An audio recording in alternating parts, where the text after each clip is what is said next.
Once, upon a not-so-long time ago, the Keystone State's education system was a standard of excellence upon which this state and its children came to prosperity. And now, well, now. Everything is chaotic. Everything is jumping around. They're stopping 15 fights, 11 arrests. People setting things on fire, bomb threats. Let's not go with the bomb threats. There have been bomb threats all year. It's just very difficult to focus on academics for my son and everyone else's child when there's so much other things going on. In Pennsylvania's 144 most failing schools, like the one Joy's son Anthony is forced to attend, none scored more than 53% proficiency in reading and math. One school less than 5%. But that doesn't mean kids didn't learn to divide or subtract. Here's just a glimpse of their school year. 1,983 assaults on students, 1,027 assaults on staff, 554 illegal weapons charges, 118 indecent assaults, 107 arsons, 31 terroristic threats, 2 official riots, and 7 rapes. This is our civil rights battle of the 21st century. If we don't start rescuing kids, we're going to have to start building more and more prisons and more welfare programs. Educational opportunity, we know, is the key to future prosperity. Pennsylvanians are spending over $26 billion today in public education, more than 39 other states. Yet we have chronically failing schools, schools where children are not getting an education. Take University City High School, just a stone's throw away from the Ivy League University of Pennsylvania, where more than 95% of the kids are not proficient in reading and math, meaning less than 5% of these kids are learning basic skills for life. We are condemning them to a life of unreward and no prosperity. We know that that is the case. We have to do something. Walking through the hallway for the first time, I really felt sorry for myself because, man, I got stuck in this hellhole. Like, I'm walking through the hallways and trash cans and barrels are on fire and people are fighting and yelling and there was really no order around. And it was just crazy. And teachers are telling students, you know, get in the class, get in the class. And she was completely ignored. The respect level was, below zero. Security guards, grabbing people, throwing them in classrooms, classrooms behind bars, which was really extraordinary. I mean, classrooms where the windows were barred up and you couldn't open them more than 4 inches. And the classroom doors had like gates on them. Like, of course, people are going to act a certain way if you put them in a certain environment. The way West Philadelphia is built is like a jail. In some schools in Pennsylvania, children have to fear for their lives when they go there. Many people don't realize that. You drive through certain neighborhoods in this city where I'm sitting, or in other places in some of the cities, and there are gunshots that'll ring out, there are metal detectors as children enter the schools. And so for a parent or a child to think that they're going to go to a place where they may end up dead or at least threatened, that's not a great learning environment, and that needs to change. The public school, we had to walk through a metal detector. That about floored me. I was like, whoa, for elementary school? I was like, wow, that floored me. I was like, no, No, and then we started researching and we found the cathedral school and we are happy that we are here and love it. The fact is that when I can't pick my son up and take him out of that school because he's not being challenged, then I don't have a choice. I have to leave him there. Some of the education is just go right on through as quickly as they can, and these students are prepared. The students have come to me and talked to me about, boy, this is so much better. I was looking out for my life for fights every day at school and finding fights, and here's a place of protection where I can come and I can have quiet, I can study, I can learn, I can grow. These children that you're pushing aside right now are going to be the ones that you're going to ask in 50 years to find your medication when you can't, and they're not going to be able to read to find it. Well, first of all, we have to understand that this issue isn't really about what sex you are, what your color of your skin is, where you reside. This is really about what are we doing to prepare our future of this nation? What are we doing about equipping young people to grow up so that they can pursue their happiness and move forward? This is really about the future of our state and our nation.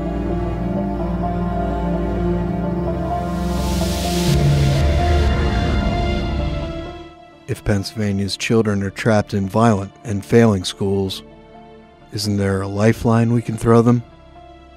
While some defend keeping the status quo, others see hope. Others see a choice. So if we think children are our future, it is absolutely a moral imperative that we change things by bringing school choice. When our children don't pass their report card, they get left down.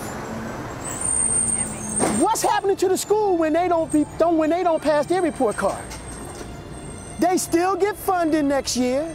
The following year, they still being funded. I don't know a system where you are not being successful at any job and you still get paid for it. We don't have a choice but to provide an education for children in Pennsylvania. We don't get out of it. We must do the best that we can now to make the smartest investment we can for Pennsylvania's future. School choice is the best way to do that. Well, the very nature of school choice acknowledges that kids are each unique and different. We all tend to prefer different things, but even instinctively, different of us learn different ways. Different of us are motivated by different factors. So education choice is somewhat the opposite of one size fits all. Very honestly, we've had students come in here where they were supposed to be in 9th grade, and I'm working with students and even tutoring students with a 4th grade level reading or math and trying to get them back up to where they ought to be. And so they've had a very poor education where they were just being passed on, because that was the easiest thing to do. And so when our desire is when they come here is to help them to grow. Sister Liberty is the best teacher. Oh yeah! The parents hear about us, I guess, through their neighborhood. They see there's something good about Cathedral or good about us. They come and they search, and they come and they look, or they come into the classroom and see how the teacher performs with their students, and they think there's something to that, and it's very, very important for them there is something good here. And we can't do it without the vouchers, because some people are very, very poor. And they would like to come here, but they can't unless our legislators helps us. And we're begging them to do that. I am a single mom on one income, so I scrape every penny I have together to be able to send my child to a private school to get the quality education that she deserves. That is not in the public school system here. Status quo is no longer acceptable. There are some schools that are not doing right by children. And there are parents who are frustrated that simply because of the zip code they choose to live in, or that they have to live in because of some circumstance with a job or lack of a job, that puts them in those neighborhoods with no choices about what's best for their kid. School choice gives them a leg up in giving a better and brighter future for their children.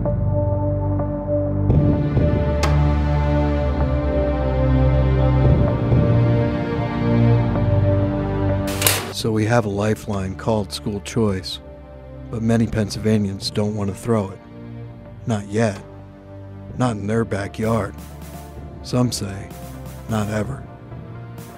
If we do not do school choice, we're going to lose another generation. 15 years ago, when school choice was first brought up in the state of Pennsylvania, our total spend was $13 billion. The education community said, give us more time and give us more money. We gave them 15 years, we gave them $13 billion more. We're at $26 billion. Now that is more than 70 nations' GNPs around the world. And we're failing. So we have to do this. We have to stop sacrificing our children on the altar of self-interest and say, if education's about the child, then let's make it about the child. If they want parent involvement, then let's do school choice. My question is, why not school choice? I mean, America has been founded on free market principles, on giving people options on where they get their car, where they buy their food. Even now, we see the benefits of competition and free markets when you want to send a package overnight. Used to be the post office was your only option. Now, with other options, we see benefits. And we think that with school choice, we'll see benefits accrue to all of education, public schools, private schools, homeschooling, everything. It's going to improve for families and for our state. I love the fact that I have choice when it comes to shopping for my clothes, when it comes to shopping for a car, when it comes to shopping for a house. I have choice. Why don't I have choice when it comes down to shopping for school and education for my son, my children? That's what's important. School choice is important, but parental choice is even more important, because we should have the power and the right to choose where our children are educated at. We've got to propel the whole theme of education choice forward by whatever door is open at that point in time, and we need to push that envelope, push that door for the sake of the kids. It's really only our future. It's only our future. It's the one lifeline that we have, the one hope that we have, that someone notices that aside from the money issue, we have no other choice. We have no other choice. I hope and pray that school choice goes through, because we don't have any other choices. That's it. 15 years ago, we had this debate about rescuing kids in chronically underperforming schools. We were told by the PSEA, PSBA, all the folks employing adults in the system, that all they needed was more time and more money. Well, in that time period, we gave them a generation of children, and we doubled the amount of money that we're spending in public education. Today, Pennsylvania outspends 39 other states at more than $14,000 on average in our public schools. But over that time period, the same schools continue to fail to educate our children. It's time we provided them educational lifelines to get a better education, and one that's safer. We've given more time, we've given more money, and we still trap children in chronically underperforming schools and unsafe schools. Unless we are willing to condemn them to a life of poverty or the penitentiary, we must act now, today, to start rescuing children from our failing public schools. I am the keystone and I am the future. I am the keystone, I am the future. I am the keystone, I am the future. I am the keystone, I am the future. I am the keystone, I am the future. The time for school choice is now. I am the keystone, I am the future.